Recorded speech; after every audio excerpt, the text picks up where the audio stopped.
Ya, bismillahirrahmanirrahim. Assalamualaikum warahmatullahi wabarakatuh.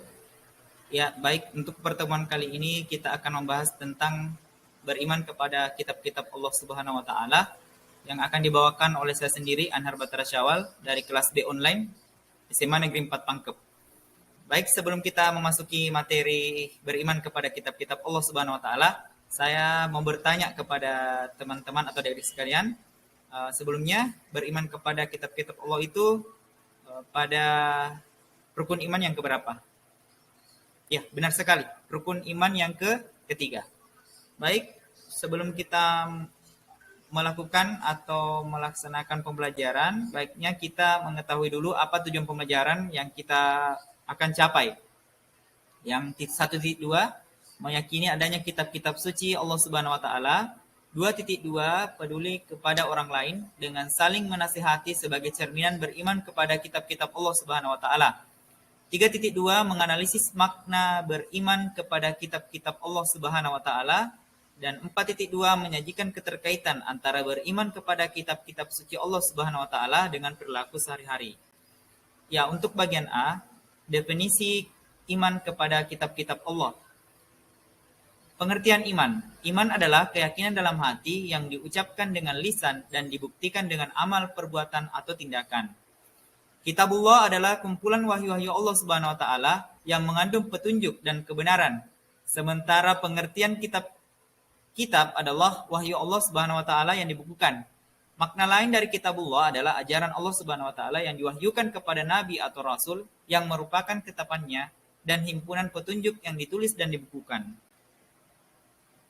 Kemudian pengertian berikutnya bahwa jadi iman kepada kitab-kitab Allah Subhanahu wa taala atau kitabullah adalah meyakini sepenuh hati bahwa Allah Subhanahu wa taala telah menurunkan kitab-kitabnya kepada para nabi dan rasul agar disampaikan kepada umatnya sebagai pedoman hidup untuk kebahagiaan dunia dan akhirat.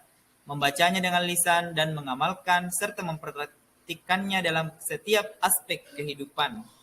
Jadi kesimpulannya bahwa minimal ada 3 makna yang berkaitan dengan kewajiban mengimani kitab-kitab Allah Subhanahu wa taala, yaitu meyakini bahwa 1. Allah Subhanahu wa taala telah menurunkan 4 kitab suci, yaitu kitab Zabur yang diturunkan kepada Nabi Daud, kitab Taurat diturunkan kepada Nabi Musa, Injil diturunkan kepada Nabi Isa alaihissalam, dan kitab terakhir yaitu kitab Al-Qur'an diturunkan kepada Nabi Muhammad SAW. Kemudian yang kedua, Al-Qur'an menjadi kitab suci yang diturunkan yang terakhir, yang membenarkan sebagian ajaran-ajaran sekaligus korektor terhadap ajaran kitab suci sebelumnya. Jadi perlu kita ketahui bahwa kitab-kitab yang dahulunya itu ada 4, kemudian disempurnakan oleh kitab suci Al-Quran yang dibawakan oleh kepada Nabi Muhammad SAW. Kemudian ketiga, Al-Quran juga menjadi kitab suci yang masih terpelihara, utuh dan asli, tidak perubahan sedikit pun. Ya, seperti yang kita ketahui di dalam kitab suci Al-Quran, Allah berfirman, Alif Lam Mim, Zalikal Kitabu La Raiba Fi. Tidak ada keraguan di dalamnya. Jadi inilah Al-Quran yang tidak ada keraguan di dalamnya. Lanjut, hubungan Al-Quran dengan kitab suci lainnya. Perlu kita tahu ada beberapa hubungan di antaranya. Yang pertama menjadi saksi kebenaran. Kemudian yang kedua menjadi solusi, menjawab perbedaan atau perselisihan, kemudian mengoreksi isi kitab suci sebelumnya, kemudian keyakinan terhadap Trinitas, dan kedudukan penyaliban Nabi Isa alaihissalam.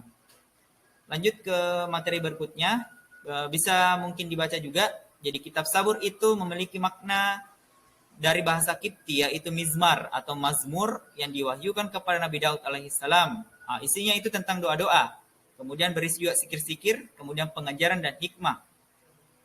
Ayat rujukannya bisa dilihat ada Quran Surah As-Suara ayat 196. Kemudian isi kandungan dari kitab Zabur ini adalah nyanyian-nyanyian, kemudian ratapan-ratapan, dan juga nyanyian untuk raja. Kemudian cara mengimaninya itu meyakini keberadaannya dan membaca dan serta mempelajarinya. Kemudian kita lanjut kitab berikutnya, kitab Taurat. Kitab Taurat itu bermakna dalam bahasa Ibrani yaitu Torah yang diwahyukan kepada Nabi Musa alaihissalam. Isinya yaitu petunjuk dan cahaya kebenaran. Kemudian isi kandungannya ada 5. Yang pertama tentang kejadian, kemudian yang kedua tentang keluaran, yang ketiga tentang imamat, yang keempat bilangan, dan yang terakhir ulangan. Cara mengimaninya seperti tadi, meyakini, mempercayai keberadaannya dan mengimaninya serta mempelajarinya. Kemudian yang ketiga yaitu kitab Injil. Kitab Injil dalam bahasa Suryani yang diwahyukan kepada Nabi Isa AS. Isinya juga tentang petunjuk dan penerangan. Kemudian untuk kitab Injil ini khusus ada dua, ada Perjanjian Lama dan ada Perjanjian Baru. Isi pokoknya itu berisi tentang mengesahkan Tuhan, menghapus dan menyempurnakan beberapa hukum dalam kitab Taurat dan kitab Zabur. Isi kandungan dari kitab Injil ini ada Matius, Markus, Lukas, Yahya, dan kisah para rasul. Cara mengimaninya sama Johan tadi, meyakini, mempercayai keberadaannya, membaca dan mempelajarinya. Kemudian yang terakhir, kitab suci Al-Quran. Kitab suci Al-Quran ini diturunkan kepada Nabi Muhammad SAW, berisi tentang ajaran-ajaran, perintah-perintah, pedoman dan bimbingan kepada jalan yang benar untuk manusia sepanjang masa agar bahagia dunia dan akhirat. Perlu kita tahu bahwa Al-Quran ini diturunkan secara berangsur-angsur, ada yang turun di Makkah dan ada yang turun di Madinah. Kalau yang turun di Makkah disebut Makkiyah, sedangkan ayat yang turun di Madinah disebut Madaniyah.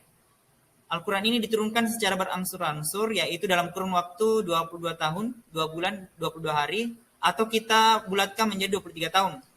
Melalui perantaraan malaikat, melalui mimpi, kemudian berdasar dari juga bilik tabir oleh malaikat, kemudian diturunkan kepada Nabi Muhammad SAW.